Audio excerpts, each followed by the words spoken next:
There are so many gems that will come out of your first draft that you'll never uncover if you keep going back to rewrite or revise. If you really need to go back and make changes to something, consider using your outline as a way to track updates. That way, you won't let yourself fall down the rabbit hole of going backward into scene after scene of your draft.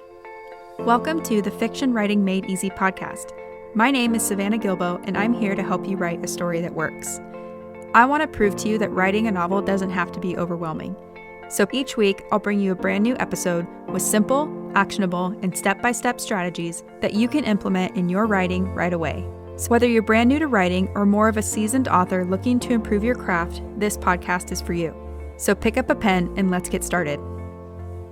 In today's episode, we're going to talk about 5 questions to ask before writing a first draft. And I'm pretty excited to go over these questions with you today because I feel like if we all took a minute to answer these questions before sitting down to write a first draft, we'd have a much easier time writing said draft. Not only that, but we would end up with a stronger, more cohesive first draft too.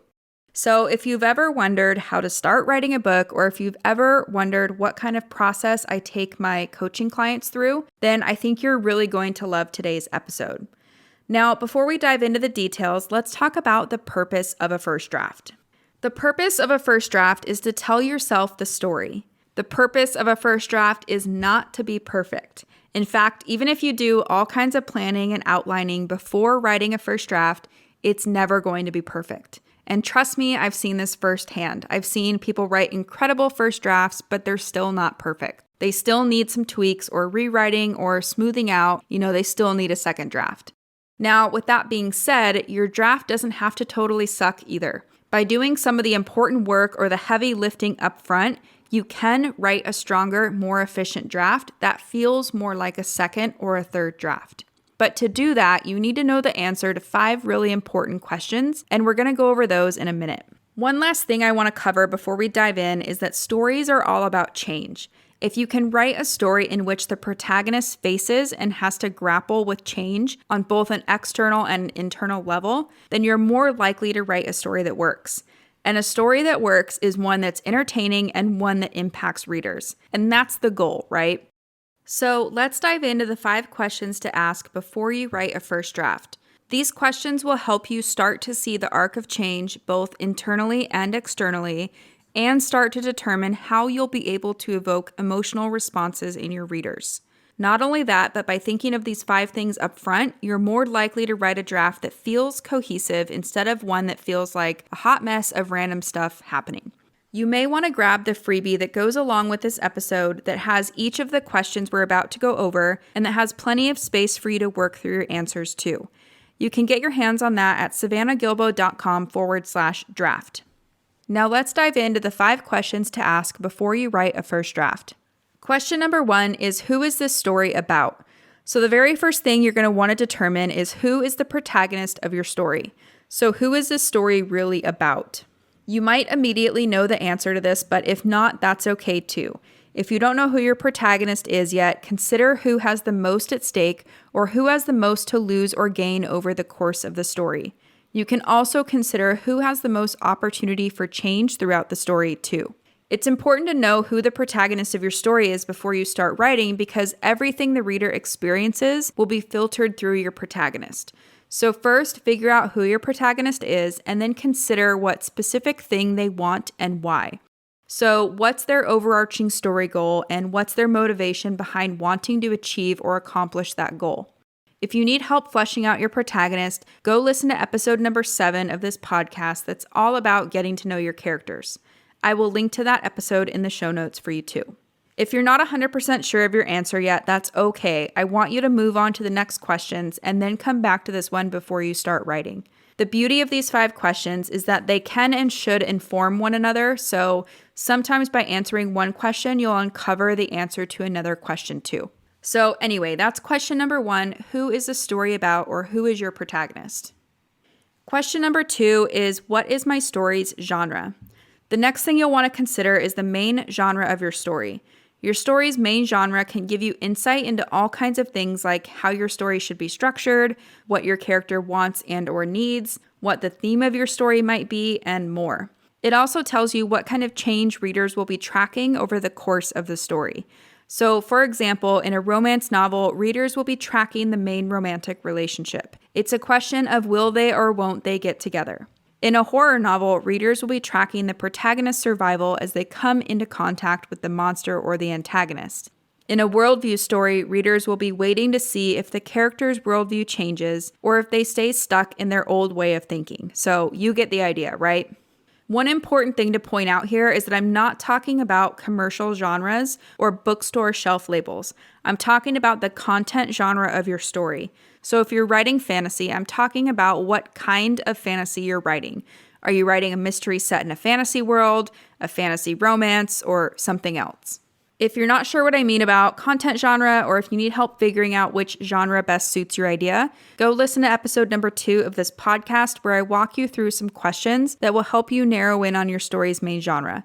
I'll link to that episode in the show notes for you, or you can just search for episode number 2 wherever you're listening to this podcast right now. So that's question number 2, what's your story's main genre? Question number 3 is, what am I trying to say with this story? The next thing you'll want to figure out before you start writing is what message you're trying to convey with your story, or what point are you trying to make? I have a whole episode about figuring out the theme of your story if you need help with this. It's episode number 5, and I will link to that in the show notes for you. Now, the really cool thing about this question is that your answer will directly impact your character's arc or how they change internally. So, for example, let's say you want to write a story about the power of friendship. If you're writing an action story set in a fantasy world, your protagonist might need to learn a lesson about sticking with his or her friends or about working with his or her friends before he or she can be successful in defeating the antagonist or before he or she can accomplish their story goal. When I coach writers one-on-one or in my notes to novel course, this is always a huge aha moment for them. And I love this too because if you don't quite know how your character will change yet, you can look at why you want to write this story or the message you want to share with readers for clues. On the flip side, if you know how your character will grow and change or what big lesson they'll need to learn, then you can use that to inform your story's theme. So that's question number 3. What are you trying to say with this story? Question number 4 is, where and when does this story take place? The next thing you'll want to ask is, where and when does this story take place? So the first part of this question is usually pretty straightforward. Where your story takes place is the setting. And I'm not asking you to do a bunch of world building here. I just want you to consider the main areas your story will take place in. So don't just say Earth or the name of your made-up world. I want you to try to drill down into a few main locations if you can without going overboard into world building madness. Now, we're not just looking for the setting of your story here. I also want you to identify when your story takes place or how much time passes over the course of your story too. And the reason this is important is because I work with so many writers who start or end their story too early or too late. So ideally, you want to start your story at the point in time when things start to change. And ideally, you want to end the story when the central plot question has been answered. I can't go into this too much right now, or this episode would be 2 hours long, but you can go listen to episode number 15. That's all about figuring out the shape of your story if you need help. And I will link to that episode in the show notes as well. So that's question number 4. Where and when does this story take place? Question number 5 is, what happens in the plot? The final question you'll want to ask before you start writing is, what happens in your story's plot? So hopefully, if you've answered the other 4 questions, you know who your protagonist is, how they change or what lesson they're going to learn, how long they have to learn that lesson, and what genre you're writing in. You can use all of those answers to each of those 4 questions to inform your story's plot. So first, you can look to your genre to help you create a roadmap for the external events of your story. I have some episodes that list out the key scenes a story of a specific genre needs in order to work. So once you know your story's genre, you can go and search for those episodes to get started. Beyond that, I want you to think about how your character changes internally and then ask yourself what kind of events can help force or encourage your character to change. So, for example, if your story talks about having courage, and if your character needs to gain courage over the course of the story, consider events that will force him or her to build up their courage. If your character needs to learn that they can trust other people, think of some situations that can help him or her develop that kind of trust. Now, of course, you'll want to layer these types of moments within your character's journey to achieve or accomplish his or her story goal. So using our example of a character who needs to develop courage, Let's say his story goal is to break a curse that was put on him by the antagonist. Ideally, the external plot events of your story would force him to develop a sense of courage in the face of danger. So anyway, that's question number 5. What happens in the plot of your story? And something else I should mention is that this is a natural time to start the outlining process if you're someone who likes to outline.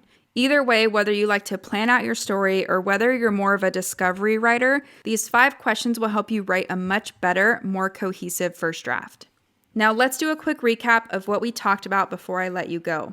Key point number 1 is that the purpose of a first draft is to tell yourself the story and get the bones of the story out onto the page. It's not about writing something that's perfect. But that being said, you can write a quality first draft if you do a bit of work up front.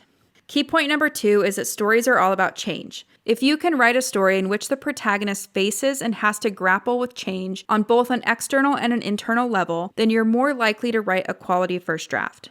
Key point number 3 is that there are 5 questions to ask before you start writing. So you want to ask, who is the story about? What's your story's genre? What point are you trying to make with your story? Where and when does your story take place? And what happens in the plot of your story? And as a bonus tip, I'd like to leave you with the advice to commit to finishing a first draft before you go back and revise. There are so many gems that will come out of your first draft that you'll never uncover if you keep going back to rewrite or revise. If you really need to go back and make changes to something, consider using your outline as a way to track updates. That way, you won't let yourself fall down the rabbit hole of going backward into scene after scene of your draft. So long story short, keep moving forward and finish a draft before you go back to revise. So that's it for today's show. As always, I want to thank you so much for tuning in and showing your support. If you want to check out any of the links I mentioned in this episode, you can find them over at savannahgilbo.com/podcast. And if you haven't done so already, make sure you subscribe to the show because there's going to be another brand new episode coming out next week. If you're an Apple user, I'd really appreciate it if you took a few seconds to leave a quick rating and review. Your ratings and reviews tell iTunes that this is a podcast that's worth listening to. And in turn, that helps this show get in front of more fiction writers just like you. So that's it for today's show. I'll be back next week with a brand new episode. Until then, happy writing.